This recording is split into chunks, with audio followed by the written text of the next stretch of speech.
हाल ही में पृथ्वी अचानक बहुत ही तेजी से घूमने लगी थी। इतना ही नहीं, बढ़ते तापमान और हो रहे जलवायु परिवर्तन के बाद पृथ्वी को लेकर वैज्ञानिक वक्त वक्त पर खतरे के संकेत भी देते रहते हैं। इस बीच अब विशेषज्ञों ने दावा किया है कि पृथ्वी को महाविनाश का जल्दी ही सामना करना पड़ सकता है। पृथ्वी छठे सामूहिक विलोपन यानी कि एक और महाविनाश की ओर बढ़ रही है। 4.5 अरब साल पुरानी धरती ने अपने पिछले 54 करोड़ सालों के दौरान अब तक 5 बड़े पैमाने पर विलुप्त होने की घटनाओं का सामना किया है, यानी कि धरती 5 महाविनाशों को झेल चुकी है। अब माना जा रहा है कि जलवायु परिवर्तन ग्रह को अगले विनाशकारी स्थिति की ओर ले जा रहा है। बताया जाता है कि इससे पहले 5वीं सामूहिक विलुप्ति की घटना में कई दूसरे जीवों के साथ धरती में डायनासोर गायब हो गए थे।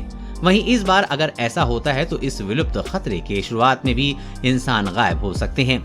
वहीं विशेषज्ञों का कहना है कि अब कयामत के दिन की भविष्यवाणी के रूप में पृथ्वी छठे सामूहिक विलोपित में होने की घटना की ओर बढ़ रही है। वैज्ञानिकों ने दावा किया है कि ग्रह से टकराने वाली अगली सामूहिक विलुप्ति की घटना जलवायु परिवर्तन पर केंद्रित होगी। हालांकि अब पृथ्वी को ऐसी स्थिति में आने की जरूरत होगी जहां जलवायु परिवर्तन ग्रह को तेजी से नष्ट कर रहा है और अब उसे बदला जा सकता है। महाविनाश के कुछ कदम दूर पृथ्वी। वहीं जापान के तोहोकू विश्वविद्यालय में पृथ्वी विज्ञान विभाग के प्रोफेसर कुनियो काहो ने समझाया है कि जिस तरह से ये गर्म हो रहा है, ये पृथ्वी को तेजी से नष्ट करने के लिए आवश्यक तापमान से केवल कुछ डिग्री दूर है। इसे ठीक किया जा सकता है। उन्होंने कहा कि 9 सेंटीग्रेड या 16.2 फ़ारेनहाइट के औसत विश्व तापमान में वृद्धि ग्लोबल वार्मिंग के साथ बड़े पैमाने पर विलुप्त होने के लिए आवश्यक है। ग्रहों के गर्म होने की वर्तमान दर से 2 गुना से अधिक।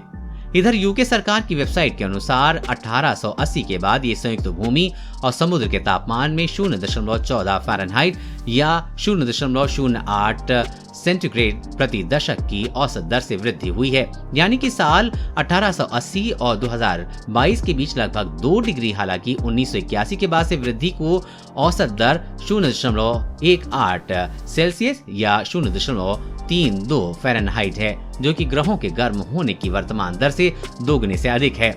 वहीं जापान के जलवायु वैज्ञानिकों ने अपनी स्टडी में ये भी निष्कर्ष निकाला है कि अगर मौजूदा वक्त में तबाही आती है तो पिछले 5 घटनाओं की तरह नहीं होगी, और साथ ही बताया है कि कम से कम कई शताब्दियों तक फिर ऐसा नहीं होगा। देश और दुनिया की हर अपडेट पाने के लिए चैनल को सब्सक्राइब करें।